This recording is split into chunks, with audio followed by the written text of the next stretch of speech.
There are actually 4 known original versions of Edvard Munch's iconic work Skrik, better known as The Scream, arguably one of the most symbolic and famous paintings in art history. One version is presently in the private hands of American financier Leon Black.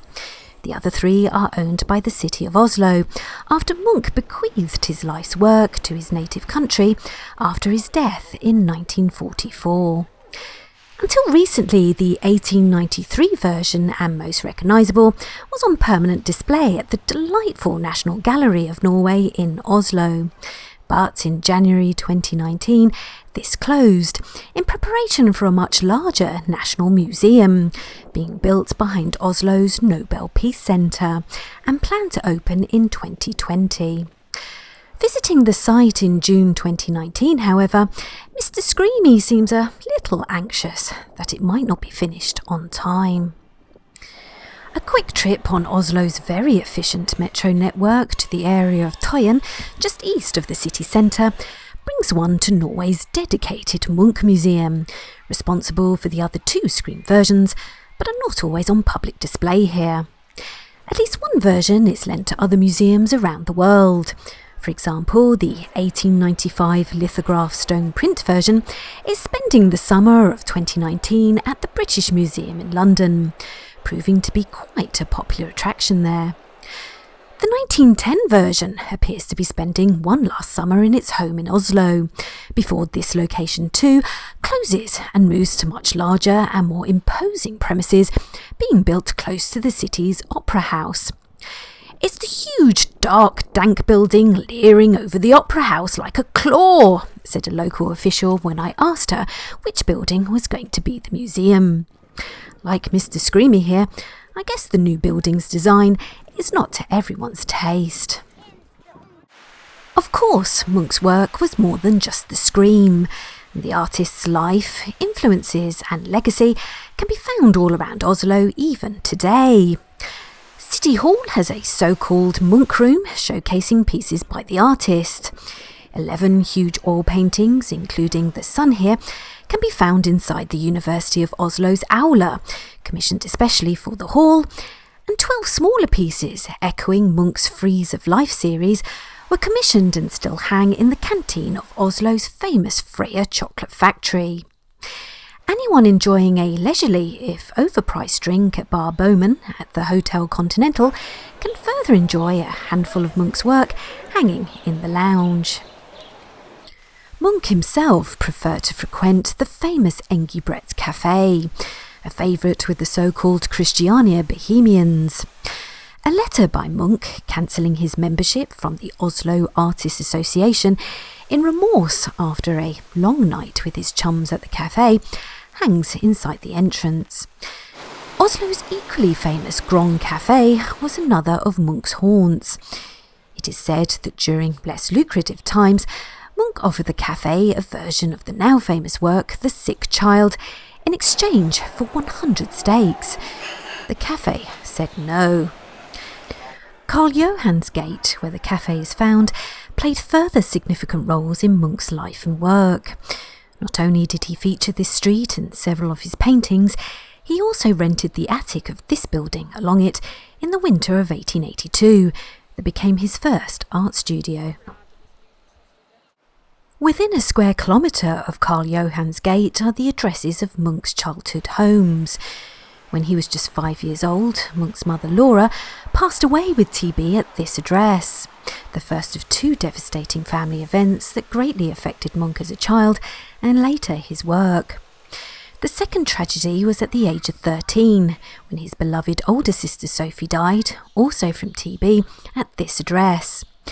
These experiences of personal loss have been attributed particularly to his groundbreaking work The Sick Child, of which the first versions were created here at the last address he shared with his family.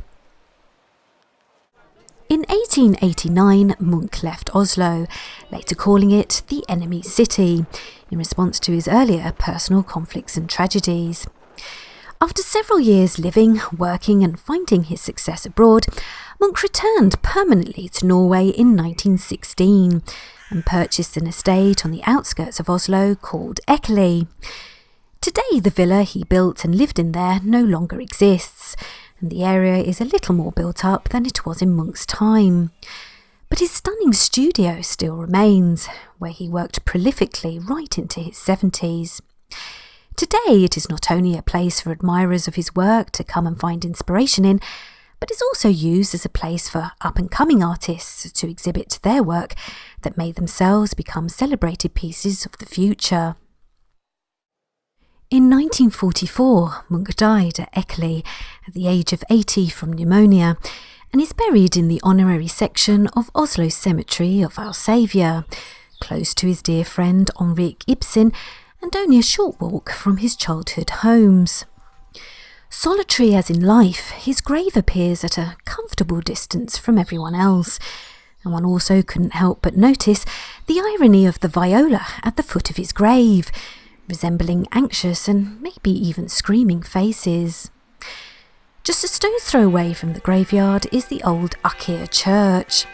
Dating back to the 12th century, this beautiful and surprisingly well-preserved church for its age is the oldest remaining building in Oslo. It is lined by the picturesque wooden houses along Tel Tuspukken that only date back to the 18th century. Munch often painted the church and street as a young man, when the area was not quite as overgrown and built up, and when the weather was a bit more agreeable. In January 1892, Munch said, "I was walking along the road with two friends. The sun was setting. Suddenly, the sky turned blood red. I paused, feeling exhausted, and leaned on the fence. There was blood and tongues of fire above the blue-black field and the city. My friends walked on, and I stood there trembling with anxiety, and I sensed an infinite scream passing through nature." This is the Ferry Road. Munch was inspired to create his most famous piece of work. Just a short bus ride into the hills from the city centre, sightseekers come to see and hopefully enjoy the view that inspired 4 seminal pieces of art, of which 2 will be held in the building that now, over a century later, coincidentally appears right in the centre of that very landscape.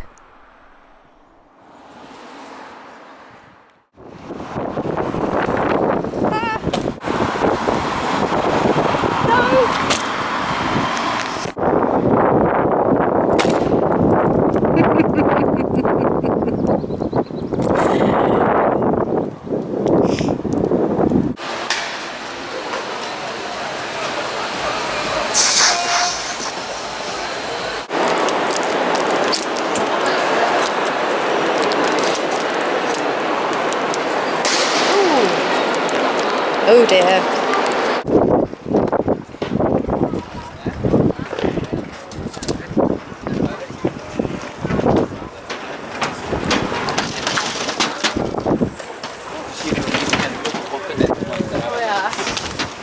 Bye-bye, Mr Screamy.